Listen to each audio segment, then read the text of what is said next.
Good morning, everyone. It's Thursday, October 24th, 2024. My name is Sam Shalhoub, and it's time for your daily dispatch. So first up, DHS has come out and said that they are going to be conducting a cybersecurity exercise on Election Day. Now, historically, this has not been a good sign, so I would encourage everyone to keep your head on a swivel. Early in-person voting for the presidential election started in Florida this week, and figures show that more people are supporting President Trump than Harris. Data provided by the Florida Secretary of State website shows that as of Tuesday morning, more than 200,000 people have voted early in Florida. Now, I'm getting lots of messages from all of you all over the country saying that you're voting early as well, or have already voted. Well, I'm going to join that group. I've never voted early, but this year I will, and I believe it's on the 26th here in California.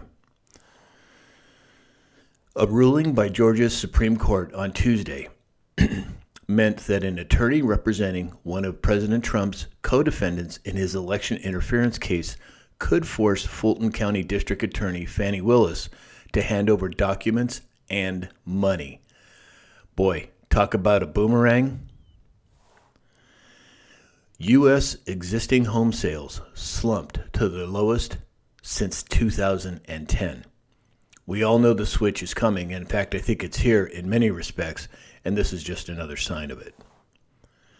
The U.S. national debt has increased by $473 billion over the last 3 weeks. It now stands at $35.8 trillion.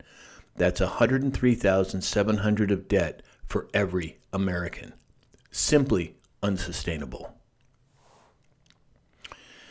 Voters in North Dakota will have the chance to get rid of the state's property taxes in November and become the first state in the nation to repeal the tax, potentially paving the way for others to follow suit. Sure seems like it's following a certain cadence, isn't it? No tax on tips, no tax on Social Security, no tax on overtime, etc., etc. Is this the next logical step? I'll let you decide that. Let me know what you think. Yesterday, there was another Boeing failure.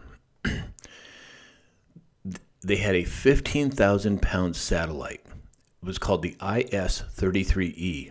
It broke up into more than 50 pieces on Monday.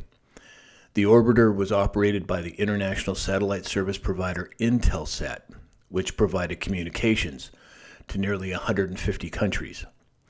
Intelsat confirmed that the total loss of the satellite, which resulted in a loss of power and service for customers in Europe, Africa, and parts of the Asia-Pacific region. Now, what company has been sending up satellites in huge numbers every month? You guessed it, SpaceX and Starlink. Are they connected? I'd love to hear what you think about it. Yesterday, AT&T went down again here in America, leaving Americans without phone or internet service. Sure seems to be happening quite a bit, doesn't it? Now, this next story, Harris was on a town hall yesterday with Anderson Cooper on CNN. And I won't get into all the details, but I will say this, that Anderson Cooper, let alone and CNN, held Harris's feet to the fire in ways that I have not seen before. Question is, why would they do that? What could force them or encourage them or who knows what to go against their obvious choice for the presidency? Well, I think there's much more going on behind the scenes than people realize. And again, I would love to hear what you think about it. Now, I don't typically deal in speculation. Most of you know that.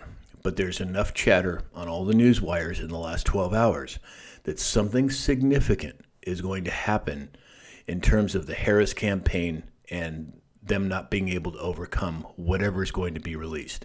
Now, I can't say for sure, but if something significant does happen, I'll jump on a live this afternoon or later this morning so that we can all discuss it at length. But again, time will tell. And then lastly today, we have our health and wellness section. Again, this is not medical advice. This is just my opinions that I'm bringing to you. We're going to talk a little about eggs. Yes, eggs. They contain good fat. It's known as cholesterol, which is actually very good for you. Boost immunity from vitamins and micronutrients. They stimulate brain function. They have vitamin D, which helps the body absorb calcium, which is good for bones and teeth. And they satiate your hunger, which in turn promotes weight loss. So the moral of the story, eat more eggs. So that's all we have for today. If you'd like to support this channel, go to samshalhoub.com. There's multiple ways to do it. Or go to mypillow.com/Sam. And as you know, Mike has made generous offers to our community, and they're all listed on that page, mypillow.com/Sam. It's a great way to support this channel, support Mike Lindell, and of course, to support America. So in the meantime, I hope that you have a great day, and we'll talk again soon.